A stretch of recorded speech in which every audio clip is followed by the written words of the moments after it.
Hi, I'm Jeff Neal. I enjoy a good debate, not just for the satisfaction of winning, but mainly for the establishing of the truth. Sometimes I even discuss religion with an atheist friend who actually prefers to call himself an agnostic, where he says no one can dogmatically say that God does not exist. For who has died, he asks, and returned and told that there is no God, that anyone can know the truth for sure. But what is truth anyway? This question has been asked by philosophers and thinkers since the dawn of civilization. Pontius Pilate even asked Christ the same very question: what is truth? Christ simply looked into his eyes and said nothing. Pilate then went out to the Jews and said, I find in him no fault at all. Truth is that which is without fault, complete honesty, conformity to fact or reality. Surely you would imagine everyone would want to know and believe the truth about everything. To do otherwise would be to be deceived, and who wants to be willfully ignorant? Well, apparently millions of people do. God admonishes us to prove all things, hold fast that which is good.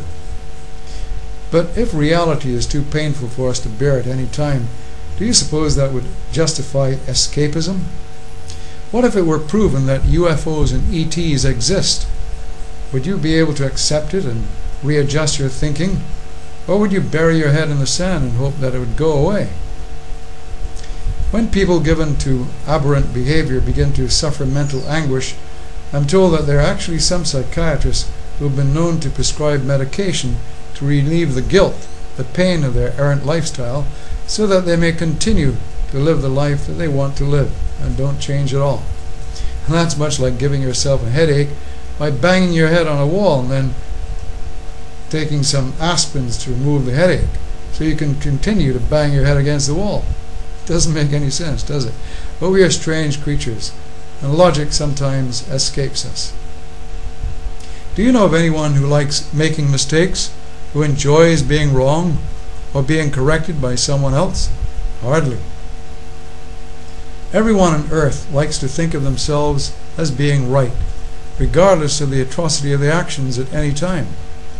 Adolf Hitler undoubtedly thought that he was right to have some 6 million innocent men, women, and children murdered in the Nazi death camps from 1933 to 1945. U.S. President Truman obviously thought that he was right to order the dropping of atomic bombs on the Japanese cities of Hiroshima and Nagasaki, murdering nearly 1.5 million innocent men, women, and children in order to enforce an end to the War of Japan in August of 1945. The inability and unwillingness to admit to being wrong is perhaps the greatest challenge facing human beings. No matter what we do, we somehow seem able to find a way to justify it, at least to ourselves. All over the world you can find congeneric little clay people spending a lot of time and effort trying to impress other little clay people as to how correct or how righteous they are.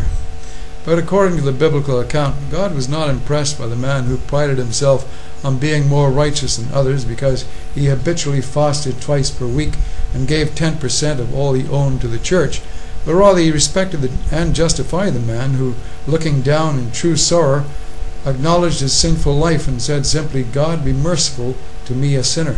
That's in Luke 18:10-14.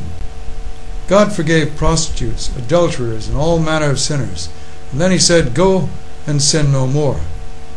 He didn't consider prostitutes, adulterers, thieves, liars, and other commandment breakers to be lesser mortals than any others.